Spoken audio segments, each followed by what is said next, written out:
Good afternoon and welcome to 3 o'clock with Sa.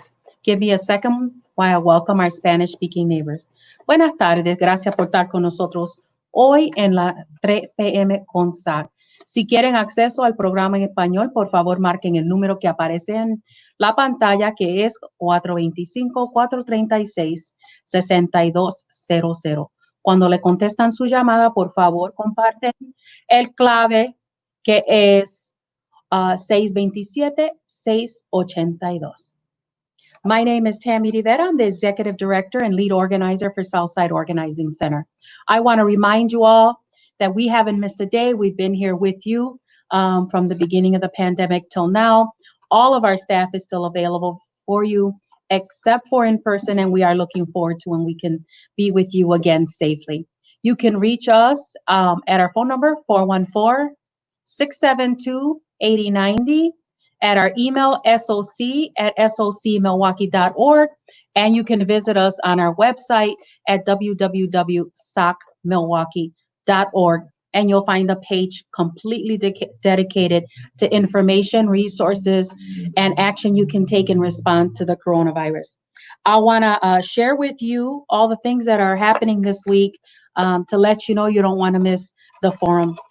In these next couple of days, especially. We have some great guests that are going to be with us in a little while, and I'll spend some time introducing them as right before I get them on. And then tomorrow, Gabriela Diegues, she's a social worker and a mental health provider at 16th Street Clinic. She's going to be coming on, and Marlene will be interviewing her. Thursday, we still are trying to finalize our guests. I met with the executive director of the Fire and Police Commission, Griselda Aldrete, today, and we both agreed that the best time for her to come on is once the investigation of Joel Acevedo is completed. Then we're going to have her on to share those results with us and answer questions. Friday, we have Ches Ordóñez, the City of Milwaukee Equal Rights Commission. So you don't want to miss these days coming up. I want to remind those of you who are listening and participating in Spanish, you can do so live during the forum.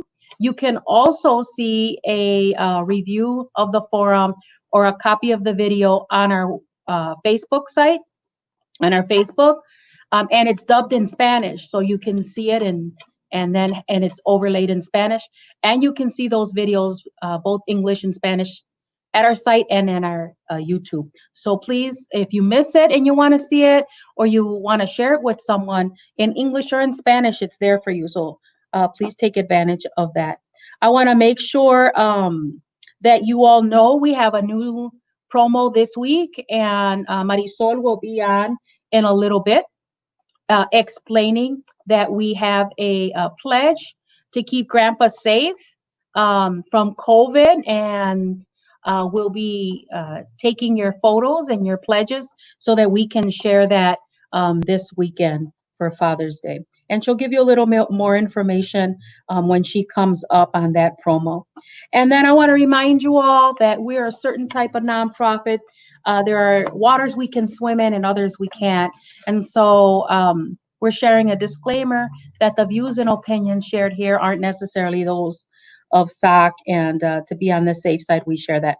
Now I'm excited to bring on two colleagues who I respect, and so glad that they are able to make the time to be with us, because we have some serious topics to continue to talk about this week. And so we have, for the topic of today, we're going to be discussing racism, the long-stemming racism we've been talking about for several weeks, that has plagued our nation from inception till now, and police brutality, law enforcement reform, and what does that look like from a historical lens till now. And so our two guests are especially helpful in these areas, and so we're glad to have them. So I'm going to introduce them now. We have Dr. Rob Smith. He's the chair of the County Human Rights Commission. Hola, Rob. Hola, ¿cómo está? Good to see you, brother. You too.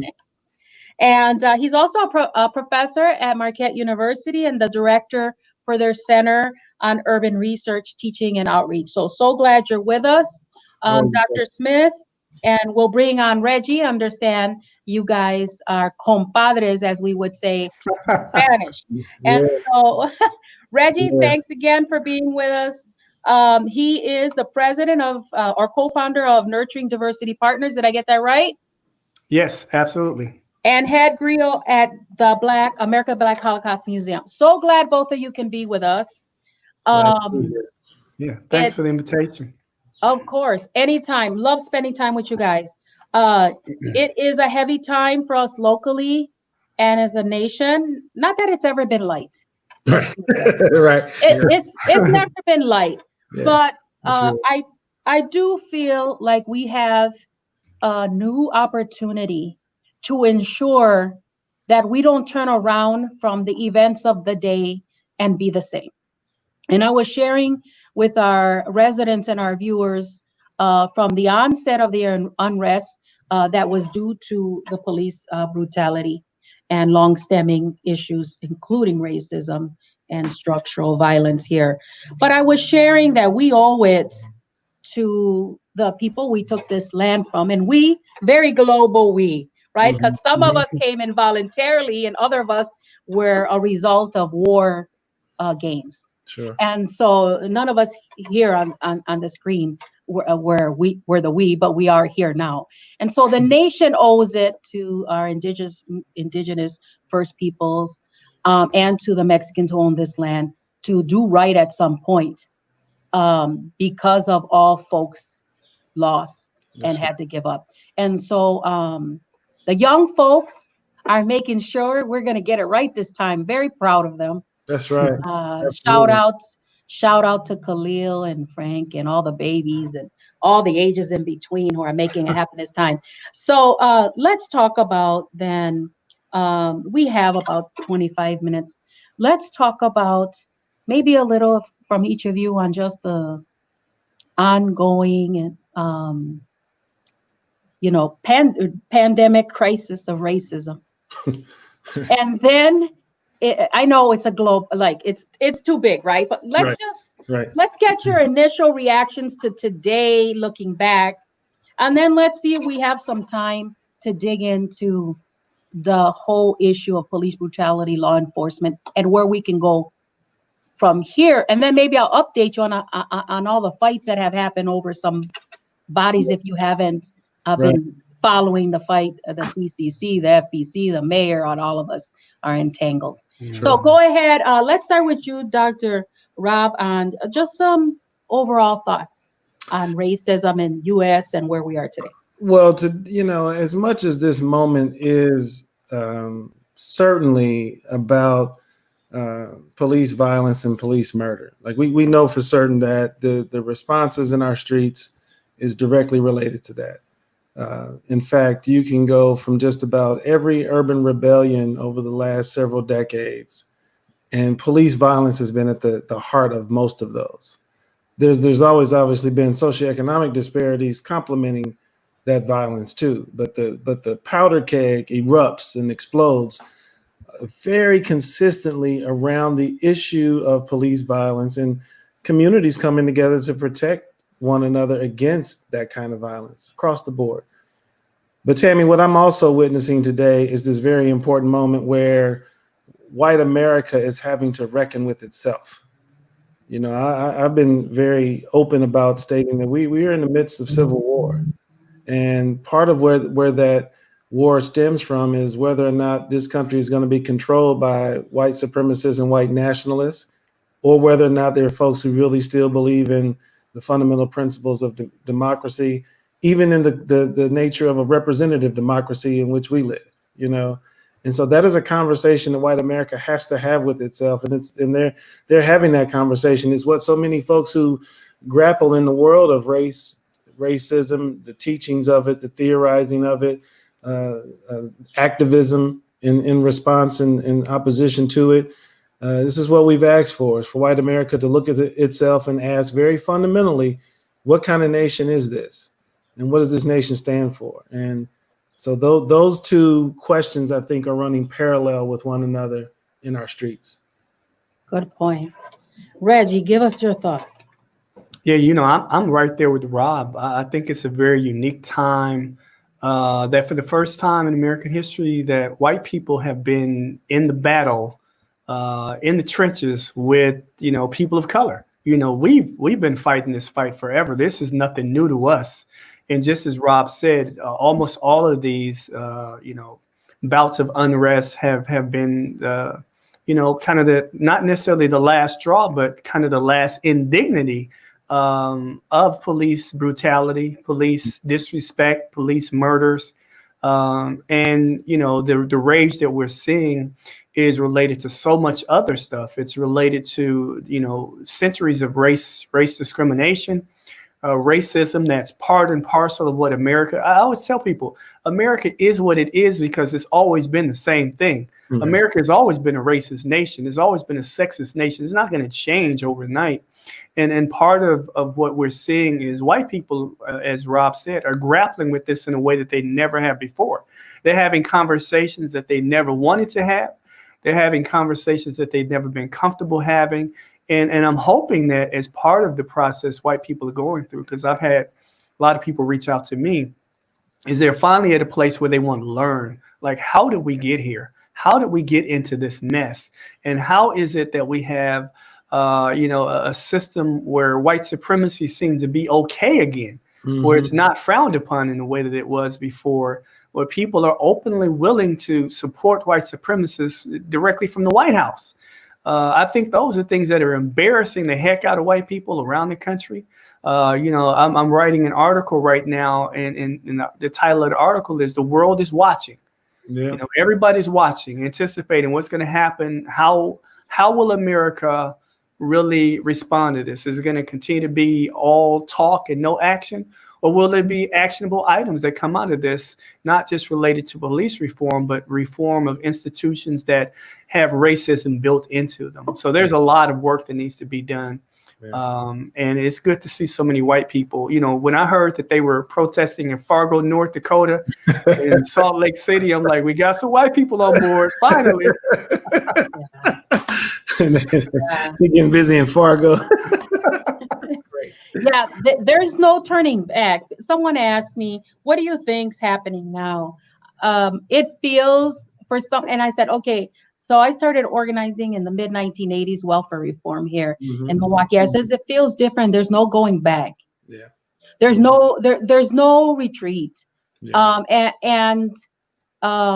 It's painful right now, but I believe there's only a breakthrough ahead. Let's make it as constructive and healthy for all parties as possible. Yeah. Tammy, let me jump in with that, because I think you alluded to some of this early in your preliminary comments, and Reggie and I kind of loosely talked about sort of the more immediate history to it. What I am most struck by, what I am most comforted by, is how on message everyone is about defunding the police, protecting Black bodies, making sure that folks are understanding what their lanes are in the process of continuing the conversations, recognizing how the folks in the streets, those protesters, are also encouraging folks to keep doing work who are not necessarily in the streets. There's a level of symmetry nationally and globally in some ways too, that is a direct outcome of the advances and the uses associated with digital technology. It's also a moment that has the pump has been primed over the last decade or so with the Black Lives Matter and the movement for Black lives. Those conversations that have been started both in intellectual circles and in grassroots circles, and those are coming together. You have activists talking about the same kinds of books that academics are talking about, mm-hmm. And all of that synergy, that is beautiful. That is beautiful. And Friday night, what happened at the Acevedo family's home, that show of support, like, that's exactly where we need to be. Yeah. Making sure that we are not only recognizing our own individual identity-specific needs, but then also thinking broadly about how we're all connected. And as the chair of the County Human Rights Commission, that is exactly where we want to be with these kinds of conversations locally and nationally. Agreed, agreed. Now let's see if we can touch on the more immediate, tangible actions around law enforcement reform. And so I was sharing with folks, I'm sure we've all had this discussion. It's just one cop. He was the bad guy, the guy with the knee, he's a bad apple.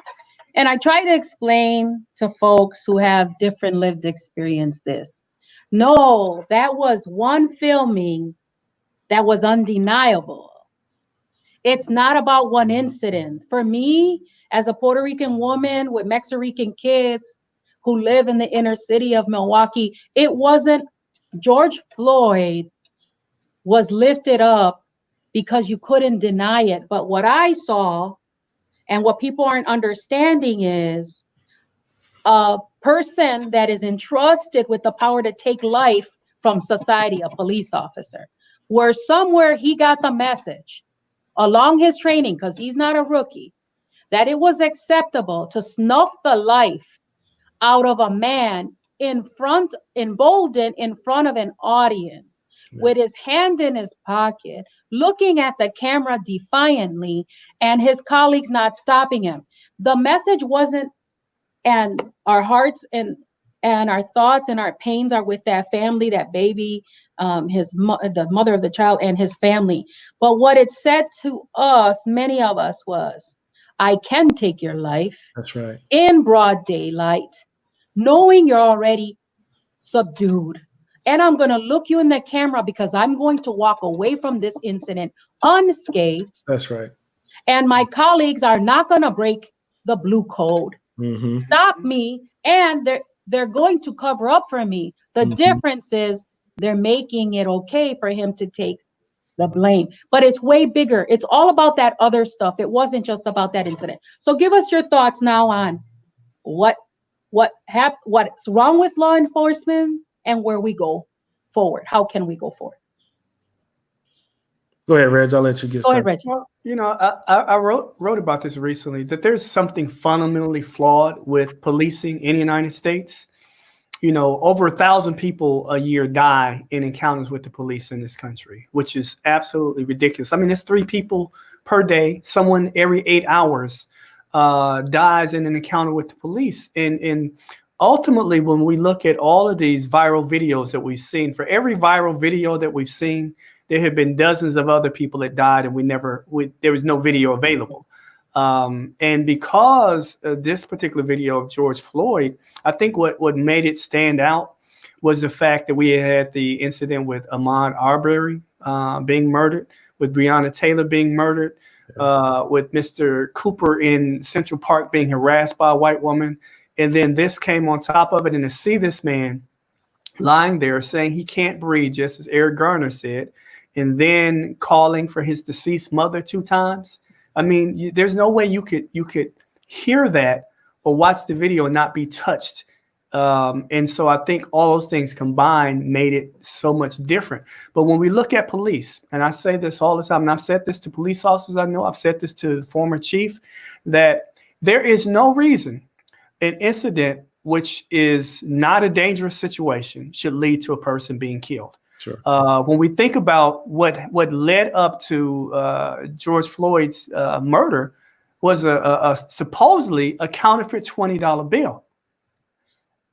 One of the problems I have isn't just with the police. I have an issue with the 911 system. I just wrote an article about that.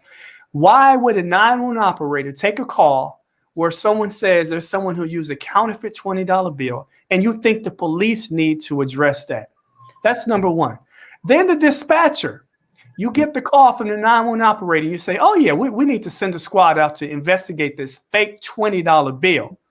And the fact that this officer was accompanied by 3 other police officers. 3 of them sat on top of George Floyd at one time. One of them tried to get him to turn him over, you know, whatever. It's this blue code of silence that you talked about, Tammy, where they are going to protect each other. And they didn't care if people were videotaping. Listen, they saw the videotapes of Eric Garner getting choked to death with about 8 police officers on top of him, and know that that officer who choked him never was convicted.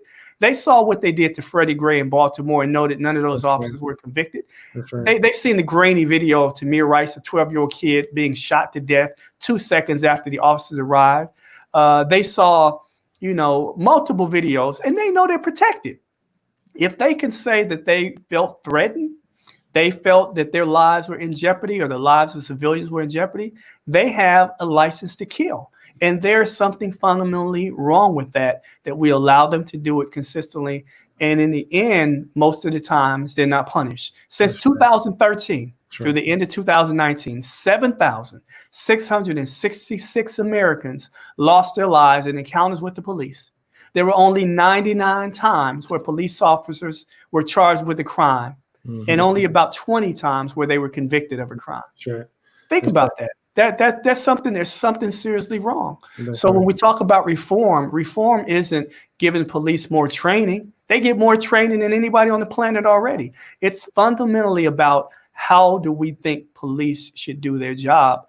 And unless we have those types of changes, we're just going to have another event, because when everybody was doing the electric slide and celebrating down in Atlanta last week, dancing in tandem, celebrating because those other 3 cops have been charged, well, guess what happens? A man falls asleep in the drive-thru at Wendy's and ends up dead minutes later. There's something wrong, seriously wrong, and we have to address the big problem, not just the little problems.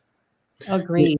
Tammy, I misspoke earlier. I mentioned the merging of the vigil and the protest there. The gentleman who was being charged with the crime there, the murder of Mr. Acevedo. I wanted to just make sure to get that right. It wasn't the Acevedo's homes. I just wanted to make sure to clarify that. Sorry about that, folks.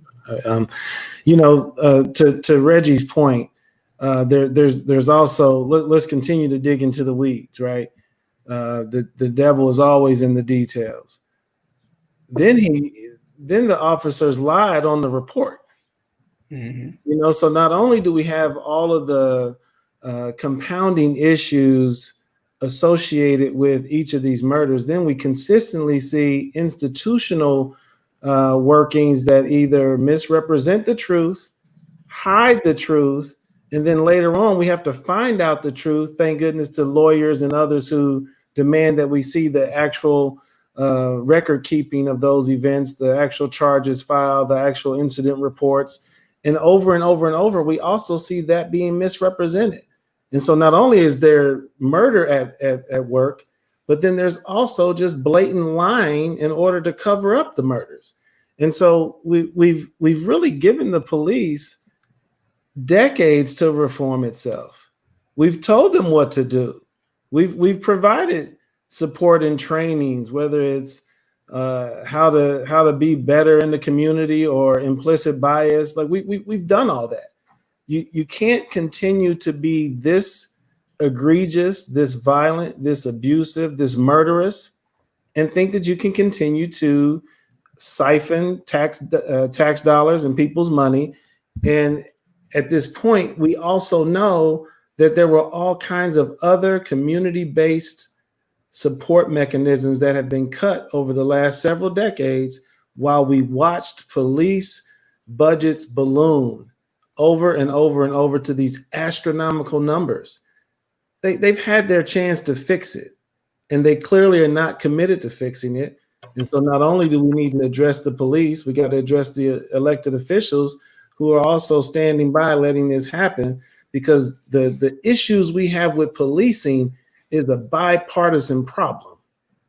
You know what I mean? Like we can blame the Republicans for some things, right? Rightfully so. But this question around policing, particularly at the local level, we see democratically controlled cities where these are problematic developments occurring. So it's up now to the people to take full control over this process, as we are doing, and bring an end to this. This reform, they've had time to reform, and they're obviously not fixing their issues on the inside. And I know that there are a couple of things that play that makes it much more hopeful than before. One, people aren't gonna go backwards. The masses, the babies, the whole community, cross-culturally, intergenerationally, across socioeconomic lines, people who are going to decide this is wrong have decided. So there's some folks who haven't decided it's wrong yet. That's going to take a supernatural touch of God, or whatever people's faith believes. I'm Pentecostal, so I better keep my mouth shut. I don't want to offend people. So the other things that are real now that make it more possible than ever are, it's not financially sustainable, right, to continue the current investment in police. I heard that in 2023, we have a major balloon payment to the pension of the police, and it could bankrupt us. So we cannot continue to allow the amount of investment there for the results we're getting. And on top of it, for the behavior and the cost that it's costing the community in lives, in stress. How about lawsuits? right. Right? 30 million. We got to pay them too. When they're wrong, we got to pay for them to be wrong. Come on. And now it's gotten to the point where we have to take loans out as a city to pay the lawsuits that are related to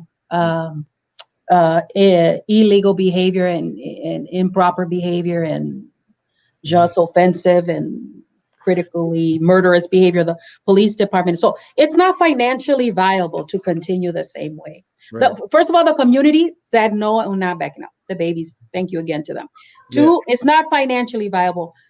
The last thing, which should be the first thing, is it's unacceptable morally, socially, spiritually, constitutionally, like all the things we should be first. Yeah. Our principled person. But for the other reasons. Okay, so how about some suggestions, Reggie, and then Dr. Smith? How do we move forward to really make it happen this time? What does it take?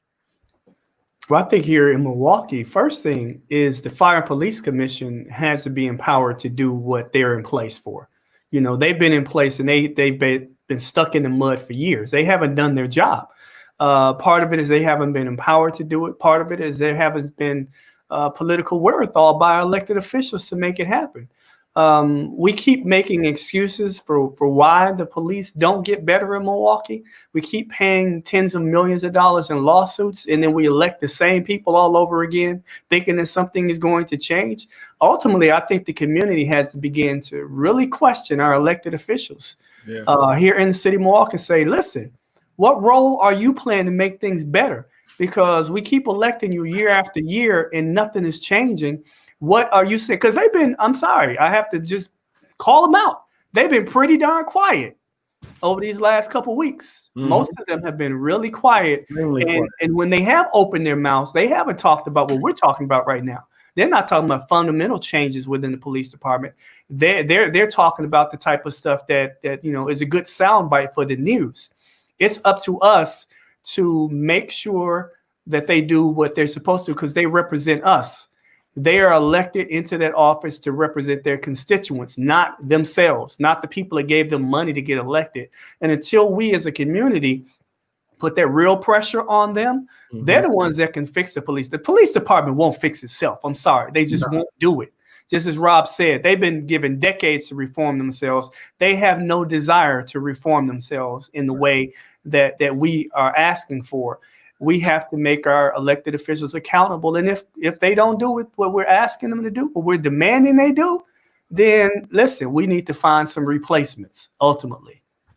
Dr. Smith, what do you think needs to happen? Let's be really clear about this. Stay in those streets. Let's just for as long as it takes. I love the fact that we can do car protests like that. Like, yes, absolutely. Let's keep COVID in mind. Let's not mock science. Now, let's be really clear about that. Let's be safe, but let's stay in those streets. I appreciate that there are a couple of key voices that are organizing protests.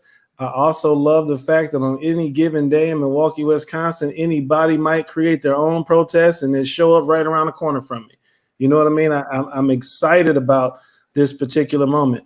I'm also excited, and so that's my first thing. Stay in those streets. Everybody, let's stay out there as best as we can. For those who can't stay in the street, let's figure out how we can support those folks. You know, not everybody can go. Let's be really respectful of that. But the second thing is, let's take over our city with our votes. Let's just vote. Like, you know, let's just, okay, now we saw what happened on April 7th. That was offensive. That was inhumane. That was despicable. That's happening in other parts of the world, other parts of the country now too. But now that we understand what we're dealing with, now that we understand the beast of it all, let's take over our city with our votes. We can do that. We can absolutely dictate how we want our city to look, how we want our future to look. We owe it to those young ones. You call them the babies. We owe it to the babies, right? To help them craft the future that they want. And we do so by making sure we get into those voting booths and we vote and we vote and we vote and we vote. And we get those folks who we want in office. And if you're not responding to us in the way we want, and you're a currently elected official, you're currently in office, we're going to vote you out. Do you think the 10% measure that was introduced by the Common Council starting this year for MPD is a start? There was a resolution crafted for way ahead of the budget panic that happens every year at the end and the last minute negotiations. 10% cut in MPD coming out to, is it almost 30 million? Looking up 29.7. That's not even a beginning. Let me just be honest about that. That 30 million in a city of this size with the challenges we have, that's not enough. That's not even close to enough. You know, we can just slide that piece of paper on right back over to them. They need to do better than that. To me, it's just a joke. when half of our tax dollars go to pay for the police department and they tell me cutting 10%, come on, man. That's like asking, Jeff Bezos for like a $10 bill. Right. It's nothing. I mean, it's useless. It looks on the surface like they're doing something. 10%, that's a lot. No, that's nothing. First of all, what is the 10% going to do? What is cutting 10% going to do to reform the police department? I mean, you're taking some money away from them. So what? They're going to have less bulletproof vests to wear in the department? I mean, what is a 10% going to do? What does it really say? That's not reform. Reform doesn't mean cutting money. It's taking that money and using it to make the police department better than what they are. So just cutting money it's a joke to me. Well, and in alignment with the calls for defunding, it's also about where that 10% would go. And as we know, that's not nearly enough to address any number of the issues that are related to the socioeconomic disparities that have accrued in our city. First and foremost, if we're going to talk about moving money to anywhere, let's talk about our system of public education. Let's just talk about education generally. Matter of fact, we don't even have to say only the public schools. Let's just talk about the clear necessities associated with educating children in the 21st century in the way that we have absolved our responsibility to those kids, to our children, and in the meantime continually funded folks who are essentially occupying our communities, right? So that 10% is a joke when we just think about what our own schools need in the way that we've neglected our schools, meanwhile built up this heavily militarized police force that looks more like an army of invaders than folks who are supposed to be here protecting us. So that amount is not nearly enough. And I think, as you mentioned early on, Tammy, CCC and many of the other community voices who are part of that process, that's where we need to get our direction from. I want to hear what those folks who craft that document, folks who are still involved in those conversations, I want them to tell me that number. And so that brings us to we're almost out of time, but we can update everybody on what's happening with all that trauma. Yeah. And so for the last couple of weeks, we've been pushing the CCC Executive Committee, which is myself, Fred Royal, the NAACP, Marquesa Tucker, the director of the African American roundtable to get the CCC up. And had they done that, perhaps we could have made some progress and had a vehicle ready to go. But here we are, stalled. President of the Common Council finally made his appointments. He was telling us it took him a second after he took on the role to get around to that. The mayor, I'm not sure if he made his appointee. The Common Council confirmed several of us today in the committee to move forward. And that definitely is a vehicle, as we have talked about, 45 hubs across the city, including 3 police hubs, because we even wanted to create safe space for officers to be able to share their experiences and how they think things should be taken forward. And so where we're at technically here is the first time we presented to the Fire and Police Commission, Commissioner Colcroft moved for them to take on our first top recommendation, which was the recommendation that had the highest amount of attention in the hubs, which was community-oriented policing, that it be a formal policy of the Fire and Police Commission, not an informal practice of MPD. However, with the caveat that we said, the police department have a definition of what community-oriented policing is, which is more like PR policing. Let's go play basketball with the kids. Let's do a barbecue. But we're not saying don't do that. We're saying that's far from law reform, law enforcement reform. And so community-oriented policing is building relationships with the community, but it's not addressing the root causes that cause some of the structural, systematic training, cultural issues in law enforcement. And so we want to be able to do it, co-create something that can be supported by law enforcement, elected officials, and primarily community voice, where we define what community-oriented policing means. Not just what the science of law enforcement from one singular linear view is, but let's co-create that. And then let's talk about what that is. And then how do you take that forward? And so that's where we're at. The only, the good thing that happened in this, or the powerful thing that happened prior to the unrest, because the unrest is going to make it, is that the ACLU named our committee as their oversight committee. That's right. That's the teeth. That's right. right. Mm-hmm. And now in July, they'll have the report drafted on how the Fire and Police Commission and the police department have done in complying. And we already know, because we had Karen from the ACLU here earlier, that it's looking like a major fail for the July-August report. And then we'll see where we go from there. So that's where we are with the CCC. As you all know, the mayor felt moved to start a commission, unclear about the purpose and the mission. And we had a meeting on Friday. It wasn't very successful. Right. And so we're hoping that people learn to have meetings where there's a win-win. Mm-hmm. At the end of the meeting, how can your interests and needs combine with our interests and their interests and have a win-win, really, to address the core issues of this. So that's where we're at. Still waiting on what this commission from the mayor looks like.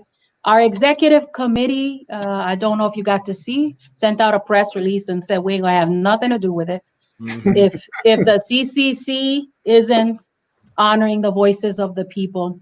Right. And then the FPC has the policy in their hands. And you're right, Reggie. They have all the power to move forward. They just haven't walked in it, with the exception of a short period of time where now State Representative Cabrera moved it forward.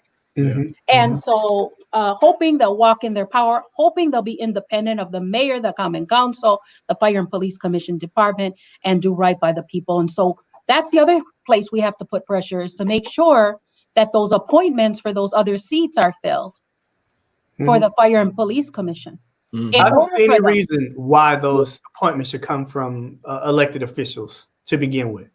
That just is ridiculous to me, that you have an oversight organization where elected officials who pander to whoever decide who's going to be in those positions. I mean, it's a conflict of interest to me to have a Fire and Police Commission that isn't independent, that isn't autonomous. It's automatically going to be ineffective in the way that it's designed. I mean, it's never going to work right.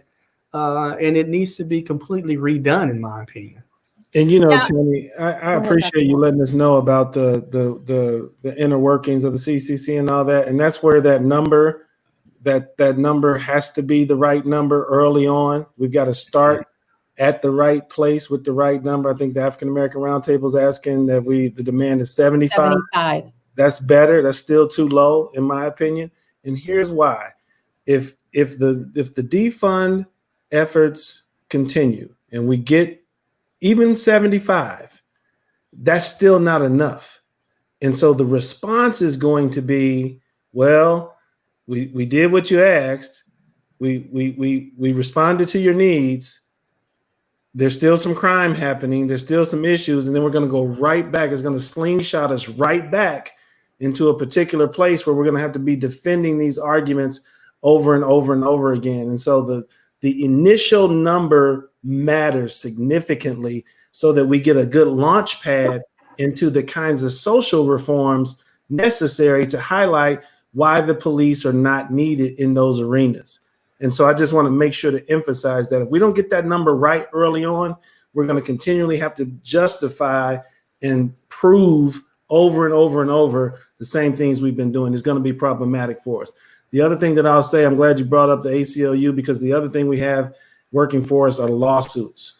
We got to keep filing lawsuits, and we got to make sure that we're communicating with folks who have lawsuits that might be in progress, that maybe they need a little bit more support, because alongside the street activism, alongside the legislative activism, we got to have a courtroom activism too. All three of those have to continue to move in a very important sort of connected trajectory. We're seeing the same kinds of legal activism around voting rights.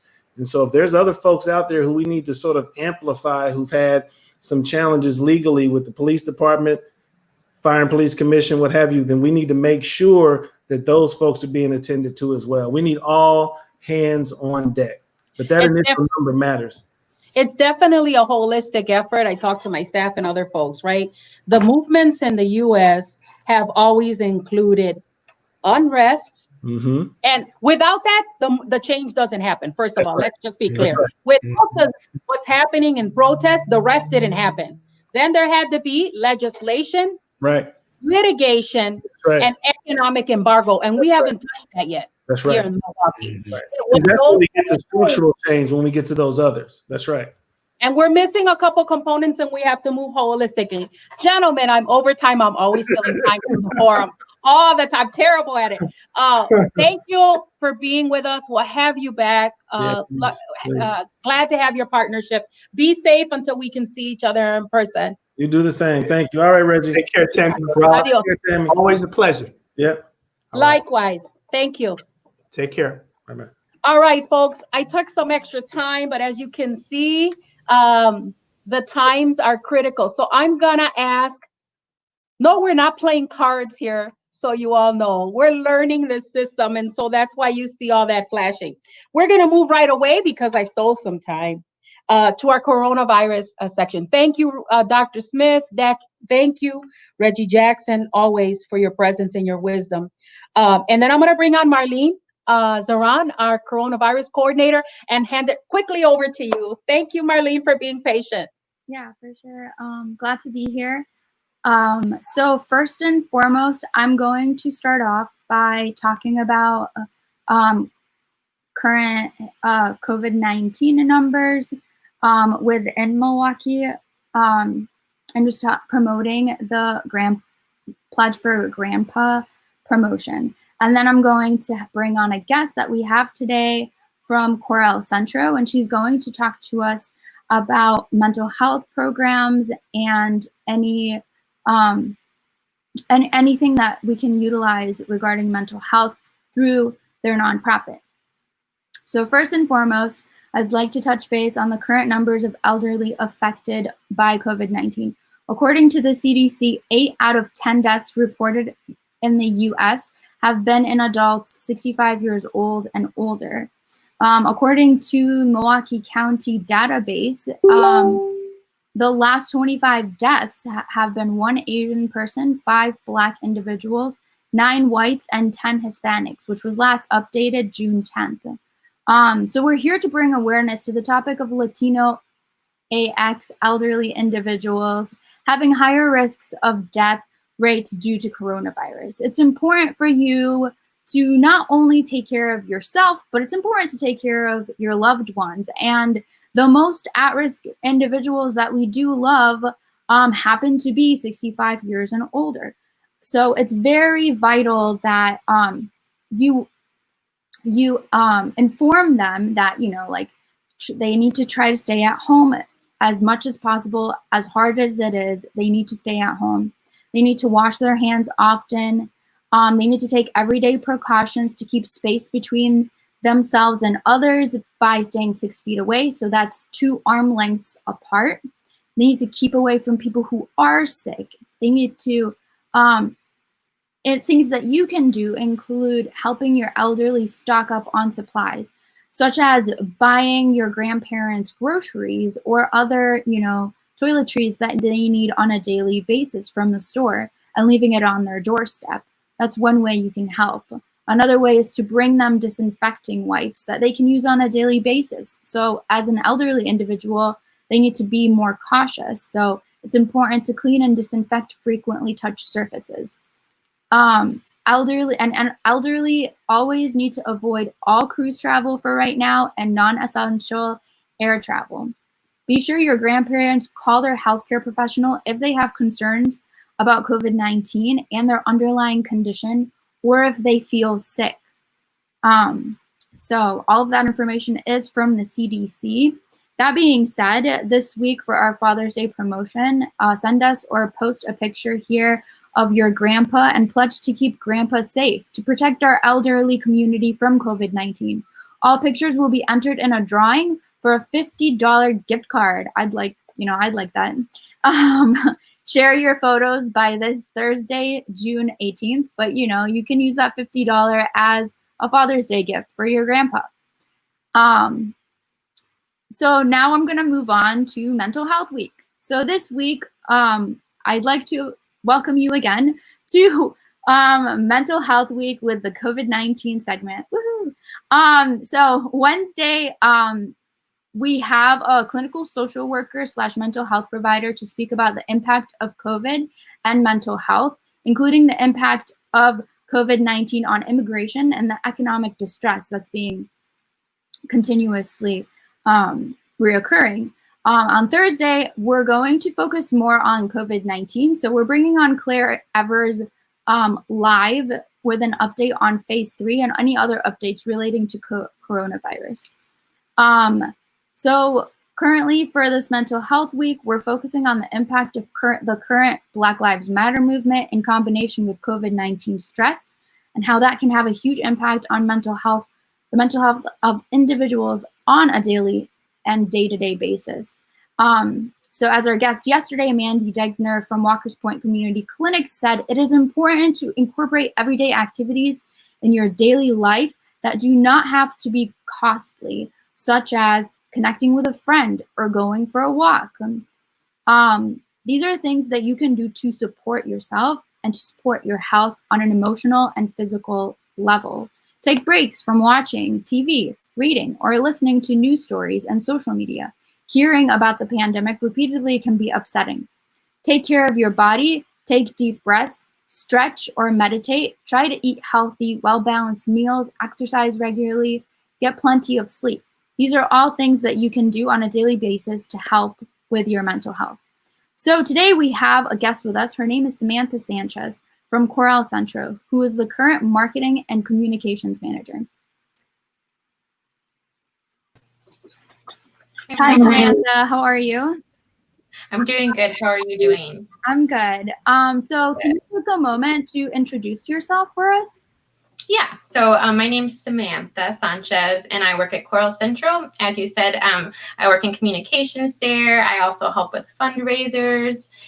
And I also just want to say thank you guys for this awesome forum and for those amazing guests that you had earlier. That was important. And so thanks for getting the word out about those things. Yeah, we're here to make an impact. Yeah, great. So can you give us an introduction or a quick, brief summary of Centro? Yeah, so at Centro, our mission is to make healing services accessible to all. So we offer things, before the coronavirus, we had a lot of one-on-one services we were doing, such as acupuncture, massage, Reiki, which is like energy healing, and just a large range of natural healing therapies, super accessible on a sliding fee scale based on income.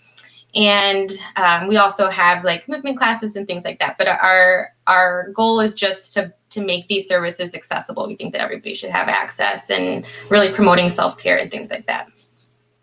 Yeah, that's very important, especially during these times and even before these times. Yeah, anything. Yeah. So what's a typical weekly schedule for CORE? What does that look like?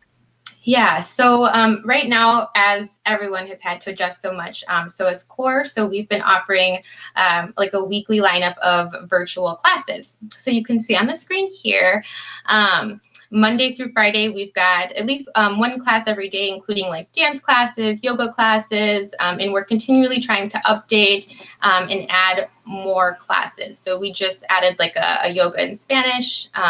And I just got word that this weekend we will be launching children's ballet class and a family yoga class. So we'll be adding Saturday to our already Monday through Friday schedule of virtual classes.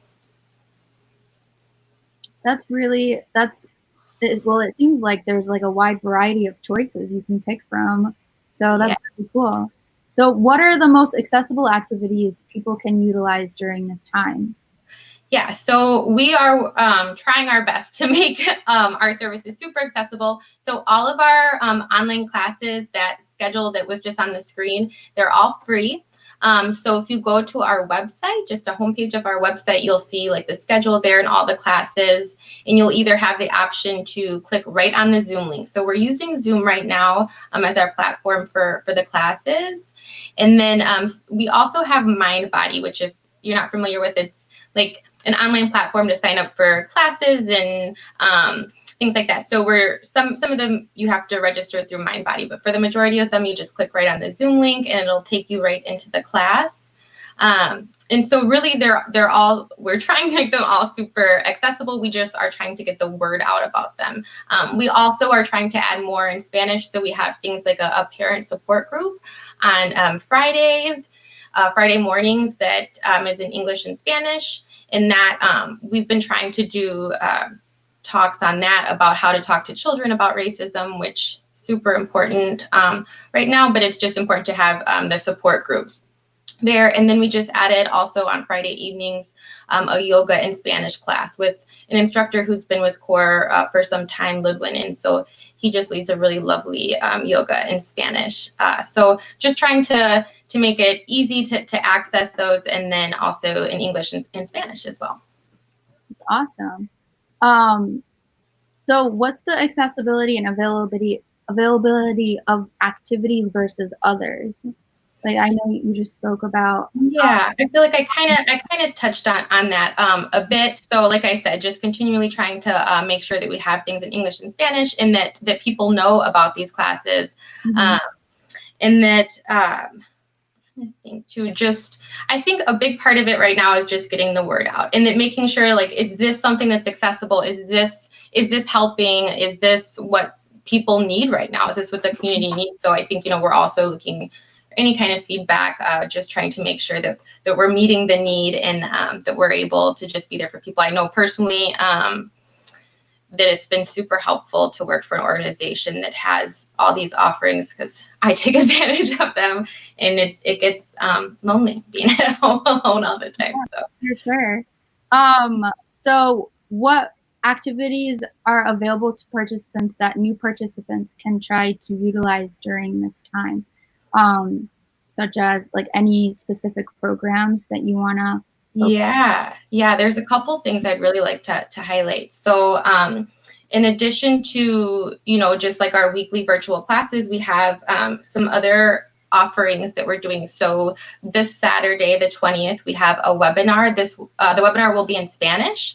It's about acupressure. So it's just going to go over what is acupressure, why is it important for self-healing, and that it's so important, at this time for stress management, during COVID-19, And then just there'll be like some question and answers. And that's led by Sonia Colon, who is an acupuncturist at CORE and also has her own, acupuncturist company. And she's just a really lovely lady and healer. So, that's totally free. And it's you register on Eventbrite. You can also find it on our Facebook page.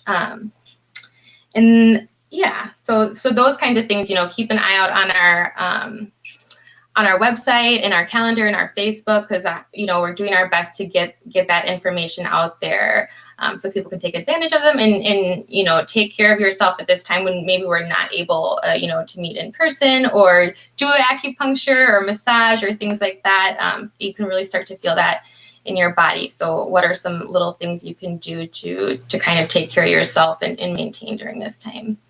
Great. So we have a question from someone named Elsa Batista. She's asking, how can participants take part on all these core El Centro activities? We can never get in and participate. Mm-hmm. Yeah, I would say so. I can't figure out how to get like the Zoom links or something like that. So she can absolutely contact me too. So if you're ever having troubles, like we have technical problems, we're still learning too. So if there's questions about how to use Zoom, if there's questions about how to register, I can share my information. And then our program director, Rebecca, as well.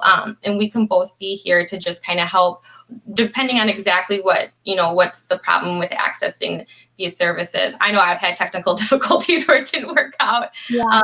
I'll put your contact information in the comments just towards the end of the show. So if anyone wants to directly contact Samantha, they can. Absolutely. We'll do our best to troubleshoot. Are there any new upcoming activities that CORE has to offer to the south side of Milwaukee? Yeah, so I talked about that webinar that we'll be doing. In addition to that, we do have Kids Camp coming up this year, and it's going to be virtual. So save the dates for those. We've got, we're currently securing all of our instructors and everyone who's going to be kind of like a guest and helping to lead that. So we're hoping that parents will kind of get a little bit of a break by signing kids up for this, and they can have a couple hours a day to maybe take care of themselves while we try to keep kids engaged. So we have some really fun, we're going to have capoeira, which is a Brazilian martial arts class that we usually offer when we're doing in-person classes for kids, and that's really, really popular. We're going to have some Aztec dancing and just we're still always adding things and activities. So we're going to have the sign up for that really soon. So that's a work in progress, but I would recommend saving the date for that as well. A good family thing. Yeah, that's awesome. Everybody can join from the whole family. Are there any other offers at CORE El Centro that you'd like to speak about before we quickly end here? Yeah, I will say that we are working towards reopening right now. So we're just being really thorough and going through everything that we need to do to make sure our staff is safe, the clients are safe, that everybody is safe, practitioner, that they feel supported. Even right now, just staff having kids at home, changes things, all those different elements, but we're really making sure to be safe.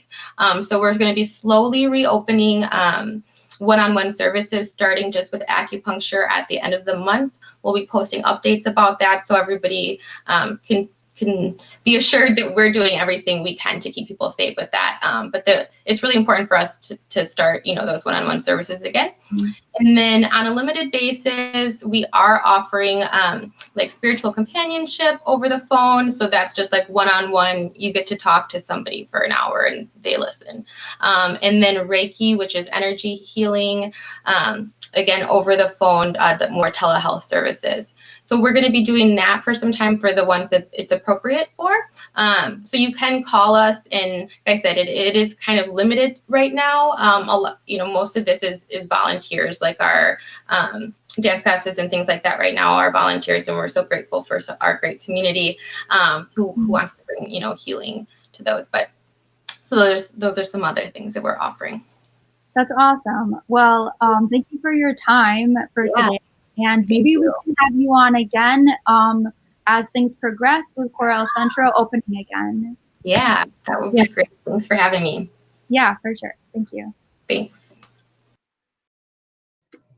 Thank you, Marlene and Sam, for keeping us up to date on what we can do for ourselves, our family, our kids, for mental health and general health. Listen, our discussion is with Dr. Smith and Reggie Jackson was full. I just got through my first three questions that we had thought about for them, but I do want to say hellos and capture your questions, and we'll have them back. They're very proud. Hola, Chino. Hola, Lillian. Hola, Angelica. Oh, I love you too, my goddaughter. I'm so very proud of you as well. Hola, Christian. Jeanette, I see you. Reina, it's so easy to become a cop, given the responsibility the job carries. Shift funding to train better and require psychological screening before being allowed to carry weapons. Hola, Maria. Carol, saying hello. Carlos, sorry I missed your questions. Are basically saying, are the kids getting enough historical context to understand what's happening and promote basically social justice and democracy? I don't believe so. So many cuts to schools, etc., that there is, you know, a disconnect there. Agreed. We need to invest.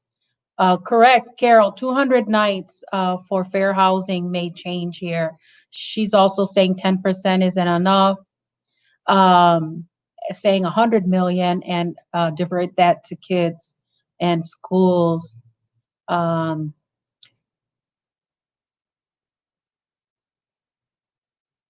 That police should get taught about basically community from community. Hola, Lucia, Charlie.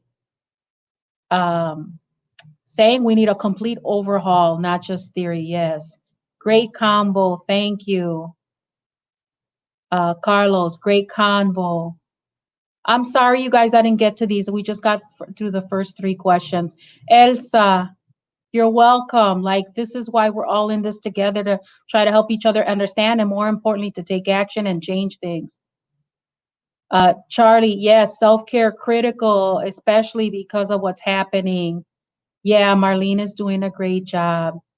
Elsa, I saw that your questions were addressed and hopefully answered. Feel free to reach out to Sam. Jeanette saying the program was strong. Folks, thank you for being with us. We're going to move quickly to just a few more minutes. Stay with us. You want to hear more about our Father's Day promo. So we want to bring awareness to the topic of Latinx elderly individuals having higher risks of death rates due to coronavirus. This week for our Father's Day promotion, send us or post a picture here of your grandpa and pledge to keep grandpa safe to protect our elderly community from COVID-19. All pictures will be entered into a $50 gift card drawing. Share your photos by this Thursday, June 18th. Thank you, Marisol. She jumped right in there. And what does the pledge mean? The pledge means that you're going to wear a mask around your loved ones, your grandparents especially. You're going to honor the distance that the CDC recommends, as Marlene talked, two hands stretched out. And you're going to wash your hands. And so do those things to keep your abuelitos and abuelas with us and safe. We want to remind you that Friday we have Ches Ordonez. Tomorrow we have Gabriela Dieguez, a social worker, mental health provider from 16th Street Clinic, as we continue our week focused on mental health. And then Friday we have Ches Ordonez, the chair of the City Equal Rights Commission. Thank you for being with us. We're going to leave you with thank yous for our funding partners. Please be safe, and we'll see you tomorrow at 3 o'clock with SOC. Hello, SOC viewers. I'm Jasmine, and I'm a youth organizer. We would like to thank everyone for supporting our 3 o'clock with SOC live show and for completing our SOC survey. In addition to thanking our resident for attending and sharing our show, we would also like to thank the following sponsors: Wisconsin Voices, Community Development Block Grants, Neo Philanthropy State Infrastructure Fund, Movement Voter Project, Catholic Campaign for Human Development, Silver Foundation, City of Milwaukee Office of Violence Prevention, Tides Foundation, City of Milwaukee Promise Zones, all the faithful individuals who support SOC through their personal donation. Thank you.